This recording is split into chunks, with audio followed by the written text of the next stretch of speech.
Nirindaina min syafa'ati rasulullah sunu alifatal kitab wa syekhina asnadu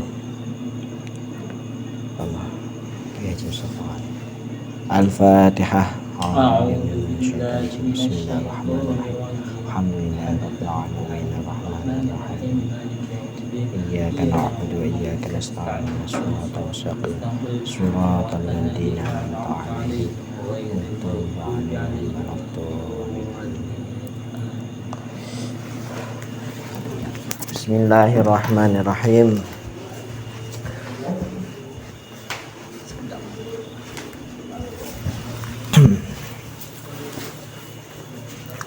Qala al-mu'allif rahimahullah ta'ala wa nafa'ana bihi wa bi'ulumihi wa bi'asrarihi fid dharain amin ya rabbal alamin. Bismillahi, dengan menyebut nama Allah, sifatnya Allah, Rahmani, zat yang maha pengasih, Ar-Rahim, yang lagi maha penyayang. Qala al-musannifu ila anqal adabul muallimi, etika seorang guru. Adapun ini adalah ialah etika seorang guru. Jadi tidak hanya santri doang, guru pun juga harus punya etika, punya adab. Al-muallimu, adapun guru, ialah dalilut tilmidi, penuntun murid. Dalilut tilmid ilama, kepada sesuatu, yakunu, yang ada, bihi, dengan ma, apa, kamaluhu, sempurnanya murid, minal ulumi, nyatanya dari beberapa ilmu agama, wal ma'arifi, dan pengetahuan. Fayushtaratu, maka disyaratkan, apa, ayakuna, akan harus ada siapa muallim, ialah min dawil awsafi, dari orang-orang yang memiliki sifat-sifat al-mahmudati, yang terpuji. Lianna ruhat tilmidi, karena sesungguhnya rohnya murid ialah dha'ifatun, lemah, bin nisbati, dengan dinisbatkan, ila ruhihi, pada rohnya seorang guru. Faidat tausofa, maka apabila memiliki sifat siapa al-muallimu, guru, bi awsafil kamali, dengan sifat-sifat yang sempurna, karena maka ada siapa at-tilmidu, seorang murid, al-muafiqu, yang menyesuaikan, ialah kadzalika, seperti awsafil akmal fi, ialah seperti sifat-sifat yang sempurna. Jadi guru itu adalah penuntun murid. Guru tugasnya nuntun murid untuk menyempurnakan ilmu-ilmu agama dan pengetahuan. Itu guru, itu orang yang mendampingi murid, penuntun seorang murid untuk menyempurnakan ilmu-ilmu agama dan pengetahuannya, itu guru. Dan maka disyaratkan menjadi guru harus memiliki sikap yang terpuji, sifat yang terpuji. Karena apa? Sesungguhnya rohnya seorang murid masih lemah jika dibandingkan dengan gurunya. Dan itu murid kan guru, murid itu. Jadi murid itu ya.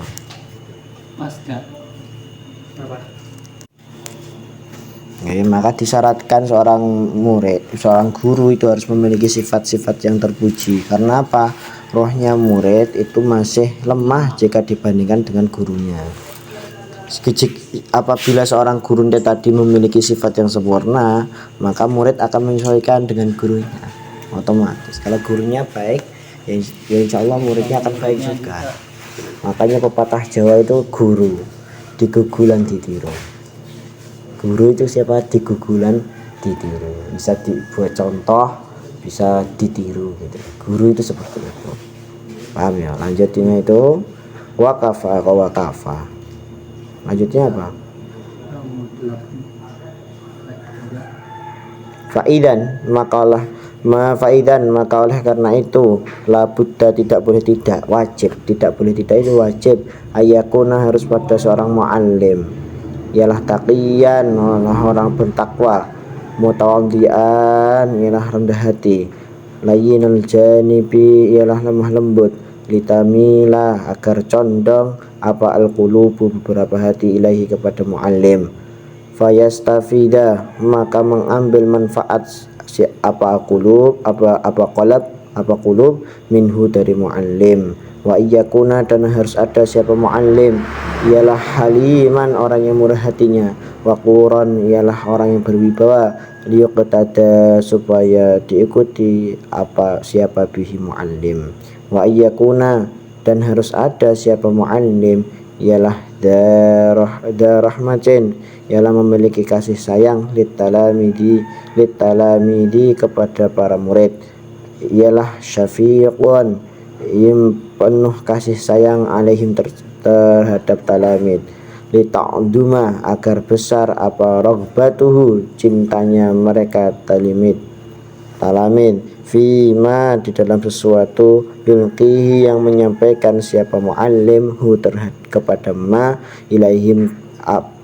ilaihim kepada mereka talamid, wa ansaha dan menasihati siapa muallim hum kepada mereka talamid, wa yu'addiba dan mendidik siapa muallim hum kepada talamid, fayahsunu maka menjadi baik takdibuhum etika mereka, wa alla yukallifa dan tidak membebani siapa muallim hum kepada talamid minal ma'ani dari beberapa materi kepada sesuatu taqsuru yang lemah anhu dari idrakatuhum pemahaman mereka talamid.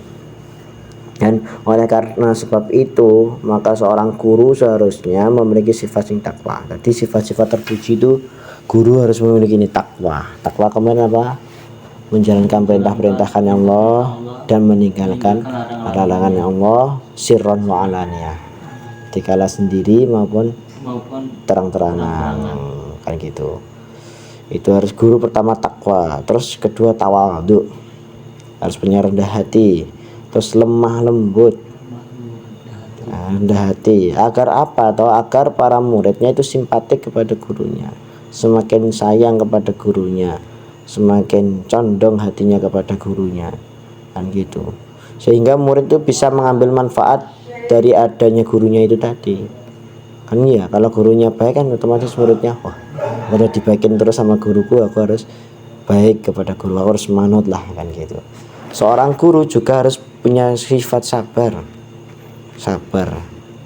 berwibawa, supaya muridnya itu bisa mengikuti. Guru harus punya wibawa.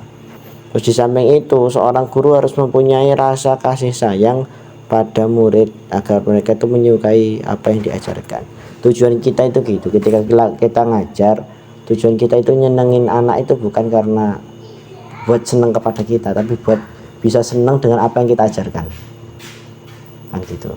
Kayak saya baiki sampean tak baiki terus itu bukan karena biar sampean seneng saya, aku enggak, tapi tujuannya seneng ngaji tapi lewat aku. Tujuannya gitu, teman gitu. Ya cuman kami ini adalah pengabdi pelayan ilmu gitu, pelayan ilmu. Biar gimana kalian para santri ini ya yang kalian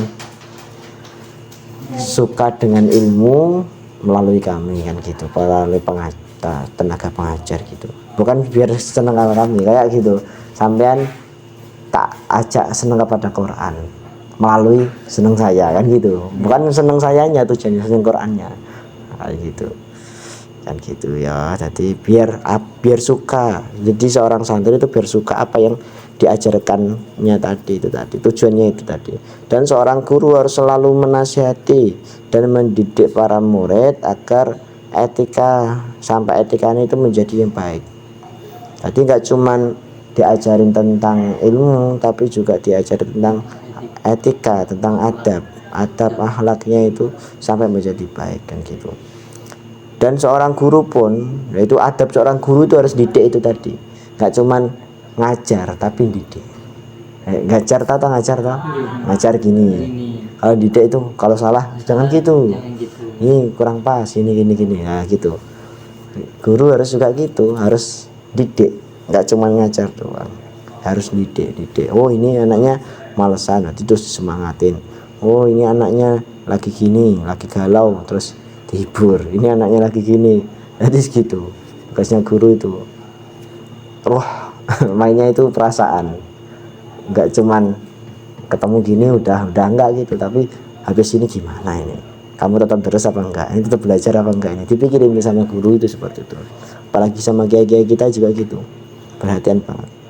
Enggak cuman ketika kita berhadapan, tapi ketika kita enggak berhadapan pun tetap dipikirkan, oh ini gimana ini, masih terus enggak, ini terusannya gimana, ngajinya gimana, oh makannya gimana, sampai makannya gimana, tidurnya gimana, kamarnya bocor apa enggak, kan gitu. Gitu ya, ya kita sampai kayak gitunya. Nah, seorang guru itu, adab seorang guru harus seperti itu. Dulu kalau punya etika ya seperti itu etikanya. Dan seorang guru tidak boleh membebani para muridnya dengan materi yang sulit yang dipahami. Jadi guru itu harus gimana ya, harus kasih rinci, tapi dikasih dari yang nol dulu, 1, 2, 3 sedang terus naik terus itu. Jadi harus sabar. Bertahap.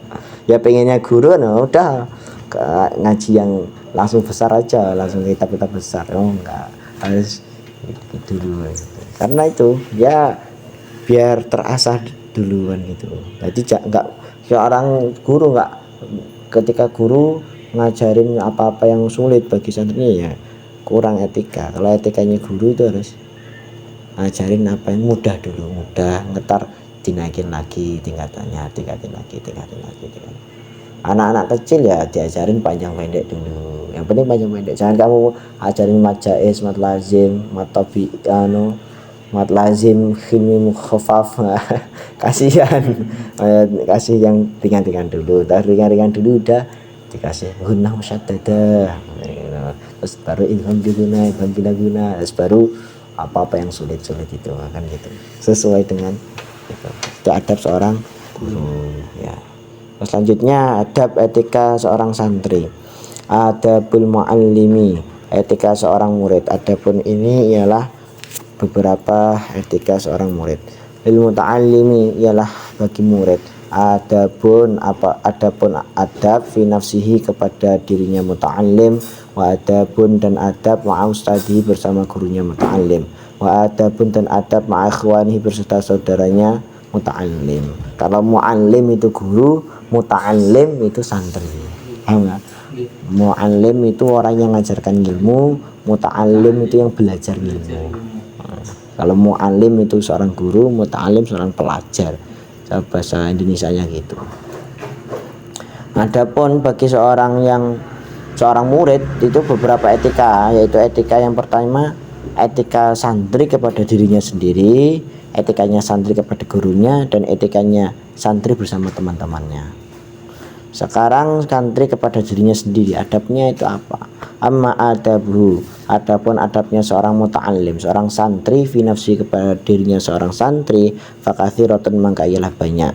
Minha ialah diantaranya adab tarkul ujubi, meninggalkan sifat bangga diri. Wa minha dan ialah diantara adab at-tawaddu'u, ialah adapun tawaddu', adapun tawaddu' wasyidaku dan jujur, liyakuna supaya ada siapa muta'allim ialah mahbuban dicintai, mausuqan ialah dipercaya bihi dengan asyidaku. Jadi adapun adabnya santri kepada dirinya sendiri itu banyak sekali, Kang. Di antaranya ini yaitu adalah meninggalkan ujub, membanggakan diri sendiri, membanggakan dirinya sendiri, bangga diri, kan dirinya sendiri. Kita tinggalkan itu. Adab kita kepada diri kita sendiri. Terus adab kita kepada dirinya kita sendiri seorang santri adalah tawadhu, jujur, tawadhu, jujur. Itu supaya apa? Supaya kita seorang santri ini dicintai dan dipercaya oleh orang lain gitu. Itu adab kita kepada diri kita sendiri loh. Kepada orang lain loh. Adab kita kepada diri kita sendiri, kita jujur, menghilangkan ujub, terus jujur, tawadhu itu tadi. Wa minha dan ialah diantaranya adab ayakuna, harus ada siapa muta'allim ialah waquran, yang tenang fi misyatihi, di dalam berjalannya muta'allim. Ghadan ialah menundukkan tarfahu kepada pandangannya, anin nadri dari melihat, ilal muharramati kepada hal-hal yang diharamkan. Adab kita kepada diri kita sendiri sebagai santri ialah kita ketika jalan itu tenang. Makanya pas jalan itu, contoh dulu itu diajarin tuh ya tenang, pokoknya berjalan tuh tak tak tak tak, tak. Jangan, bukan gimana jalannya itu lemas gitu. Apa dulu kalau nyontohin itu dipakai sandal, tahu tuh jalan srek srek srek srek, jalannya tak tak tak tak gitu. Santri harusnya gitu, kalau bisa jalannya berwibawa, tak, tak, tak. Karena bawa ilmu, bawa Quran, bukan karena kita sombong, enggak, kita harus jalannya seperti itu. Lihat kiai-kiai kita jalannya tak tak tak tak gagah gitu. Nah, ya tapi ya gitu, kita harus orang yang memiliki ilmu, memiliki Al-Quran, ya harus seperti itu. Itu adab diri kita kepada diri kita sendiri, bukan masalah biar dilihat keren sama orang lain, bodoh amat, enggak. Diri kita sendiri, jalannya itu harus gitu dulu kalau ngajarin. Jangan sampai, minimal lah sandal itu jangan sampai srek itu, tahu tak? Ayo minimal jangan gitulah gitu. Dan terus adab kita pada diri kita sendiri sebagai santri adalah menundukkan mata kita dari perkara-perkara yang haram. Mata ini kan kita buat ngaji, buat kita deres, buat kita belajar. Ini jangan sampai mata kita disibukkan, mata kita digunakan untuk perkara-perkara yang haram, melihat perkara-perkara yang haram. Wa iyyakuna, dan harus ada siapa muta'allim, ialah aminan, dapat dipercaya alama atas sesuatu, utiat yang diberikan apa mahu pada muta'allim minal ilmi, nyatanya dari ilmu, fala yujibu, maka tidak menjawab siapa muta'allim bi ghairi ma, dengan selain sesuatu yang arifu, yang mengetahui siapa muta'allim. Dan di antaranya kita adab diri kita kepada diri kita sendiri sebagai santri, kita itu dapat dipercaya secara keilmuan, dipercaya dari ilmu yang diberikan kepadanya. Makanya kayak gini, Kang Sendi ngaji sekali sampean, ilmunya Kang Sendi yang diperoleh dari guru-guru Kang Sendi ini dapat dipercaya. Kang Sendi pernah ngaji terus tak ajarin lagi, terus sampean diajarkan lagi sesuai dengan apa yang diajarkan, enggak terus ngajar itu sembarangan.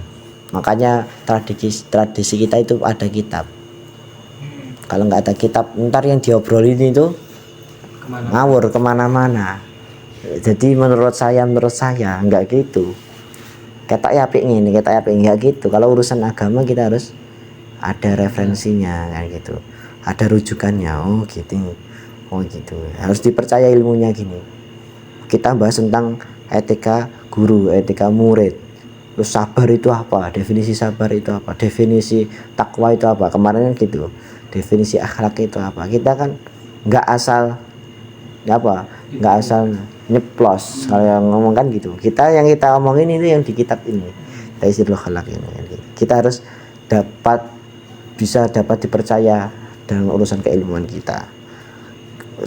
Santri loh, makanya santri itu dawuhnya Mbah Yai Muslim Nawawi itu santri profesional, yaitu santri yang ilmiah amaliyah ilmiah, berakhlakul karimah. Santri yang mempunyai pengetahuan yang dilakukan, diamalkan, dipraktekkan, terus punya praktek, punya amal, ngilmoni, ada pengetahuannya, apa yang dilakukan itu nggak ngawur gitu. Terus akhlaknya juga bagus.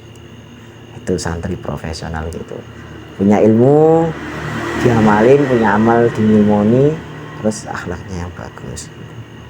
Terus kita apa tadi, disiplin ilmu, maksudnya disiplin keilmuan, maksudnya dapat dipercaya keilmuan kita itu, kita tidak sembarangan menjawab apa yang tidak kita ketahui. Kalau kita tidak ketahui ya kita jawab saya tidak tahu, la adri, saya tidak tahu, karena kita bahas agama, apalagi urusan fikih, apalagi urusan tauhid. Kalau kita tidak tahu ya bilang aja nggak tahu. Jangan sampai waduh aku udah terkenal orang yang bisa ngaji tapi aku untuk urusan ini nggak bisa jawab, malu dong aku nggak bisa jawab. Ya enggak, jawaban aja aku tidak bisa. Makanya aku dulu pernah didawin bahwasanya setengah dari ilmu adalah mengatakan saya tidak tahu. Kalau tahu bilang tahu. Ini hukumnya apa Kang?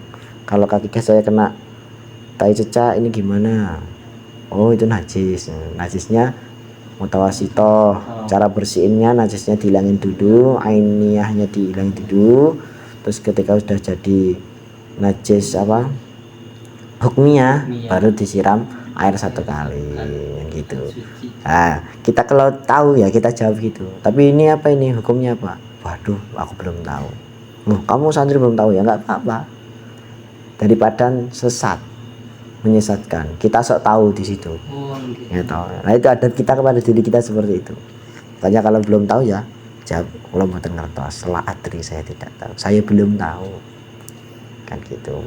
Ayo kita tanyakan kepada orang yang lebih tahu lagi. Kita gentle gitu, bisa gentle gitu. Gitu ya gitu. Namanya disiplin keilmuan, disiplin ilmiah. Disiplin, kita harus disiplin gitu. Jangan sampai ini apa ini hukum bacaannya, oh ini menurut saya gini, wah nggak bisa menurut saya. Apalagi urusannya dengan Quran sama hadis, menurut saya nggak bisa. Kita harus disiplin keilmuan.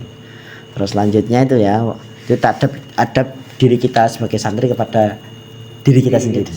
Terus selanjutnya wa amma adabuhu, dan adapun adabnya seorang muta'allim ma'ustadhi, bersama gurunya muta'allim, faminha, maka ialah diantara adab ayya'takida, adapun meyakini siapa muta'allim, anna fadlahu, pada sesungguhnya keutamaannya guru ialah akbaru, lebih besar, min fadli walidayhi, dari keutamaan kedua orang tuanya muta'allim, alaihi, atas muta'allim, li'annahu, karena sesungguhnya mu'allim ialah yurabbi, mendidik siapa mu'allim, ruhahu, kepada rohaninya muta'allim. Dan adab kita santri kepada guru kita adalah seorang santri itu harus mempunyai keyakinan, yakin bahwasanya gurunya itu lebih utama daripada kedua orang tuanya. Meyakini gurunya itu lebih utama daripada kedua orang tuanya. Karena apa? Guru kita itu yang mendidik kita secara ruh kita, ruh yang didik ruh. Itu yang namanya guru murabbi ruhi, murabbi yang didik ruh gitu. Bukan guru itu kan Bapak pernah jelasin, guru itu ada 3, Syekhul Ta'allum, Syekhul Barakah, Syekhul Ta'allum, sama Syekhul Ta'allum, Syekhul Ta'allum atau Syekhul Barakah. Terus nomor 2-nya itu Syekhul Tarbiyah, yang nomor 3-nya itu Syekhul Murabbi. Guru itu ada, pertama yang guru yang cuma ngajar doang, mohon maaf, contoh kayak di sekolahan cuma ngajar doang loh. Anaknya habis itu pulang ngapain ya terserah kan gitu. Itu guru yang cuma ngajar doang. Terus ada guru yang tarbiyah, didik tadi, oh ini kamu jangan malas, kamu jangan gini ya. Kayak di pondok itu kan kayak pengurus, yang ngajar, yang ngurusin kan gitu, yang gugain, yang gini ya gini, yang ngatur gini, yang ngatur gini. Kalau murabbi ruhi yang dimaksud ini loh, yang dimaksud lebih utama daripada kedua orang tua kita adalah murabbi ruhi. Enggak cuman ngajar, enggak cuman ngarahin apa tadi, didik, tapi urusannya dengan roh. Oh, kalau punya gini, punya sombong langsung di elek ini. Kita ketika punya gini langsung gitu. Lah itu ruh, murabbi ruhi itu yang harus kita muliakan daripada kedua orang tua kita. Bukan berarti kita tidak memuliakan kedua orang tua kita, enggak loh. Kita harus memuliakan kedua orang tua kita, tapi guru kita yang murabbi ruhi itu tadi yang kita lebih utamakan.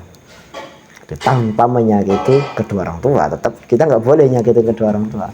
Kadang santri kan salahnya di situ, guruku tapi nyakitin hati orang tua, ya nggak boleh. Atau orang tuanya tapi nyakitin gurunya, nggak boleh. Tugas kita itu harus dua-duanya ini. Makanya Bapak dulu pernah tahu bahwasanya orang tua kita, kedua orang tua kita itu yang menurunkan kita itu dari langit turun ke bumi, dan guru kita murabbi ruhi kita itu tadi, murabbi ruhina itu yang kita di bumi diangkat ke langit menuju ke Tuhan, yang gitu artinya gitu. Makanya kan ada dawuh itu laulam rabbi ma'araftu rabbi. Jikalau tanpa seorang guru yang didik rohku, saya tidak tahu Tuhanku. Kan gitu loh. Iya, guru kita ya, kita tahu Tuhan ya siapa? Karena guru kita tahu Quran ini kalamullah. Sholat ini wajib. Ini gini guru kita. Yang mengenalkan kita kepada Tuhan kita kan guru-guru kita. Kan gitu. Makanya kita harus muliakan lebih daripada kedua orang tua. Tapi yang syekh murabbi ruhi itu ya. Murabbi yang didik roh, bukan yang itu yang harus kita muliakan, tapi tanpa menyakiti hati orang tua, kan gitu, biar gak salah nih gitu. Wa minha, dan diantara adab santri kepada gurunya ialah al khudu'u, merendahkan hati, amamahu, di depan gurunya, wal julusu, dan duduk, fi darsihi, di dalam pelajarannya guru, bila adabi, dengan tata krama, wa husnul isgha'i, dan mendengarkan baik-baik, ilama, kepada sesuatu, yaquluhu, yang berkata siapa guru hu, terhadap ma. Jadi, dan termasuk etika seorang santri kepada gurunya adalah merendahkan hatinya di hadapan gurunya. Maksudnya posisi kita gelas kosong. Kalau kita ngaji itu posisi gelas kosong. Jangan, waduh, aku udah tahu ini pelajarannya. Nggak boleh gitu. Udah tahu ini. Oh, ini pas benar yang dibilang gini. Kita nggak begitu. Kita gelas kosong posisi kalau kita ngaji gitu. Tapi tetap kita belajar dulu sebelum kita ngaji, dipelajarin dulu. Tapi pas ngajinya jangan terus udah tahu aku ini pasti yang dibahas ini, ya itu namanya nggak gelas kosong. Paham nggak? Kita posisikan gitu, merendahkan hati kita. Terus habis itu ya Allah, ketika duduk di samping guru kita, di dalam pengajaran guru kita dengan adab, dan kita dengarkan dengan secara baik-baik apa yang didahulukan guru-guru kita itu tadi. Karena gitu aku bilang sama anak-anak, guru-guru kita dahulu itu limited ya. Limited edition, gak bisa terus dawuh terus gitu kan itu.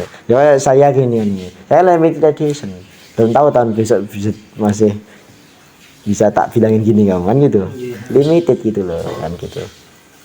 Makanya kita bener-bener ketika kita ngaji, kalau bisa yang penting-penting dicatetin biar gak lupa. Ketika lupa kan bisa lihat itu tadi, limited edition ya. Dan termasuk adab kita ya, wa minha, dan ialah dia termasuk adab yang teradab, tarkul mizahi, meninggalkan bergurau, wa alla yamdaha, dan tidak memuji siapa muta'allim ghairahu, kepada selainnya mu'allim, minal ulama, dari para ulama, bihadrati, di hadapannya mu'allim, makhofatan, karena takut, ayyafhama, kepada akan memahami siapa ustaduhu, gurunya mu'allim, anahu, kepada sesungguhnya mu'allim, ustaduhu, siapa gurunya muta'allim, anahu, kepada sesungguhnya muta'allim, ialah yadumuhu, mencela siapa muta'allim. Wa minha, dan diantaranya adab, alla yasuddahu, tidak mencegah hu, kepada muta'allim, apa al-haya umalu anis su'ali, dari bertanya, amma, dari sesuatu, la ya'rifu, yang tidak mengetahui siapa muta'allim. Termasuk etika kita, adab kita seorang murid kepada guru kita adalah tidak bergurau, ora guyonan, tidak membanding-bandingkan guru kita dengan guru-guru lain, karena khawatir dianggap sebagai celaan terhadap guru tersebut.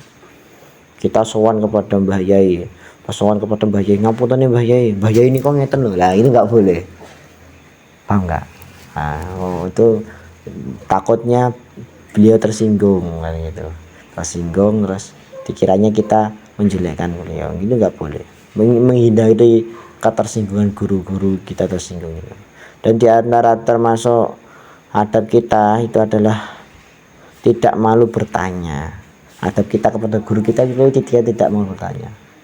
Karena yang diharapkan guru-guru kita itu apa toh? Kita itu tahu. Kenapa kalau kita pas nggak tahu kita malu bertanya? Tanya gitu loh. Kalau nggak tahu tanya, kalau nggak tahu tanya.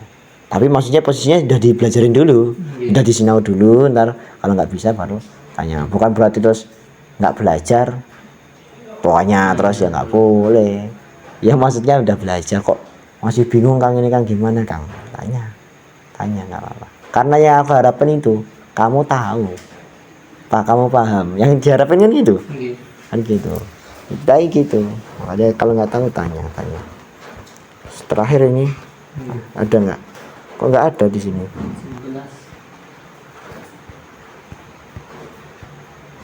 Faidan loh apa?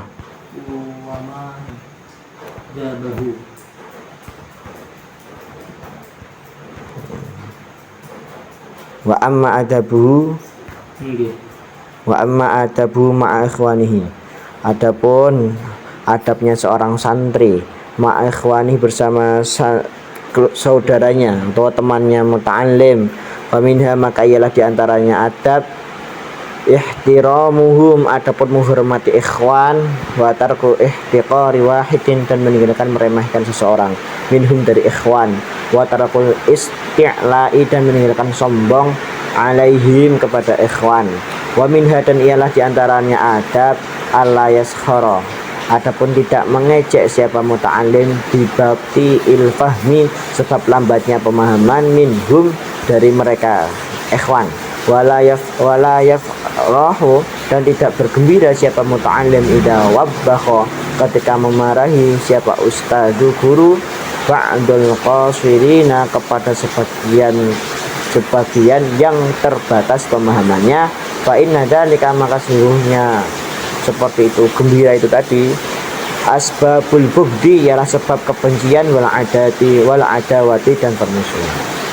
Sekarang adab kita seorang santri kepada teman-teman kita itu seperti apa dong? Itu banyak banget. Di antaranya adalah seorang santri harus menghormati dan tidak meremehkan dan tidak sombong terhadap teman-temannya. Kita saling hormat kepada teman-teman kita. Tapi kan seumuran lah, tetap kita harus hormat. Karena apa? Teman kita juga punya ilmu. Kita hormati ilmunya. Teman kita punya Quran, ya kita hormati Qurannya kan gitu.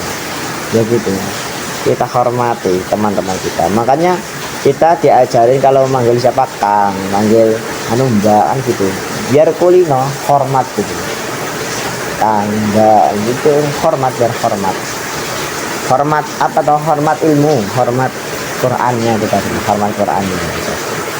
Dan kita tidak meremehkan, jadi kita nggak meremehkan, nggak boleh meremehkan teman kita, sombong terhadap teman-teman kita nggak boleh. Dan tidak mengejek teman kita ketika tidak langsung paham terhadap pelajaran. Kan ada tau teman-teman kita yang mohon maaf pemahamannya itu sulit, gak pahaman itu. Dan kita nggak boleh ngejek gitu. Ya kita bantu dong, ya harusnya kita bantu. Oh gini loh maksudnya, gini loh. Dan tidak merasa senang bila guru menegur teman yang kurang perhatian. Ketika teman-teman kita salah, guru kita marah, ya kita jangan guyu, malah seneng, jangan diejek-ejek, kamu tadi ditaksir, kamu tadi diginiin lah, nggak gitu, nggak boleh. Ketika guru kita lagi negur, sebab hal itu tadi menyebabkan kebencian dan permusuhan. Dendam, teman kita ntar dendam, oh titenono nek kamu ntar ditaksir juga, tak anu juga kan berarti. Besok apa baliknya itu apa besok? Apa? Hukukul walidaini, hak-hak kedua orang tua. Wallahu a'lam bishawab.